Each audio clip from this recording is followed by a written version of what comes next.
করিম ভাই, হরেন আমরা কই যাইতেছেন? আমি তো আমার দ্বারা যাইতেছি। আরে ভাবি, আপনি কেমন আছেন? আমি তো একটু বাজারে যাইতেছি, তো আপনি আমার দ্বারা কেন? কি কোনো জরুরি কাজ আছে? হ্যাঁ জরুরি কাজ আছে, নাইলে আমি তোর যাবো খেলি খেলি। তাহলে এখন কমো না পরে কমো, কোন? ভাবি সমস্যা নাই, এখনই কন। বেশি কথা হলে বেঞ্চের উপর বসি, তারপরে আরামসে কথা বলি।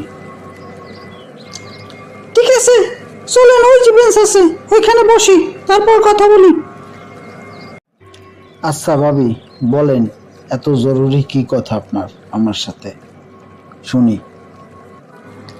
কি বলবো, আমার মাথা তো আপনার গরম হয়ে রয়েছে, কি বলবো বলেন। আরে ভাবি, মাথাটা ঠান্ডা করেন আর বলেন কি হয়েছে, আমি কি করছি আপনার সাথে। আরে আমি যে অনেক কষ্ট করে ভিডিওগুলো বানাই, আর ইউটিউব, ফেসবুক, টিকটক, ইনস্টাগ্রাম এইসব জায়গা ছাড়ি। আর আমরা কি হলেন, ছবিগুলো আমরা সামনে এলে ফুট করে একটা লাইক দিয়া ছুট করে ধাক্কা দিয়ে ঘুরে উঠে দিন, ঘটনাটা কি? আমরা সমস্যাটা কোন জায়গা? আমরা ভালো হচ্ছে আমার ভিডিওটা দেখবেন, এরপরে একটা লাইক দিবেন, একটা কমেন্ট করবেন, একটা শেয়ার করবেন, কপি লিঙ্ক করবেন, তারপরে উপরে ধাক্কা দেবেন। একা হরেন কা কোন দিক আলাদা বুঝি কেন আমারে? আরে ভাবি, এই সমস্যা আমি বুঝি কি বড় সমস্যা। যাই হোক, আমি সরি ভাবি।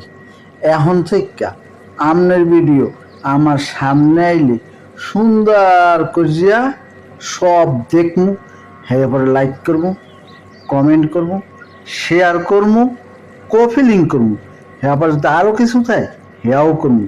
এরপর ধাক্কা দিলাম, আমি আপনার রাইস কথা দিলাম, আপনার মাথা ঠিক করেন, চলেন আমরা চা খাই। আচ্ছা ঠিক আছে, আজকে মাথাটা ঠিক করলাম। আর কোনোদিন যদি আপনার ভুল হয় তাহলে কিন্তু খবর আছে, কইয়ে দিলাম। চলেন যাই, চা খাওয়াইবে না আমি না। শোনেন বন্ধুরা, আমার ভিডিও সামনে বাজার পরে যদি like, comment, share, copy link না করিয়া, ফলো না দিয়া আমার ভিডিও ধাক্কা দেন, তাই কিন্তু আপনাকে খবর আছে, কই দিলাম, আপনাকে আমি ছাড়ব না। যাই হোক, ভালো থাকবেন, সুস্থ থাকবেন, আল্লাহ হাফেজ, আবার দেখা হবে।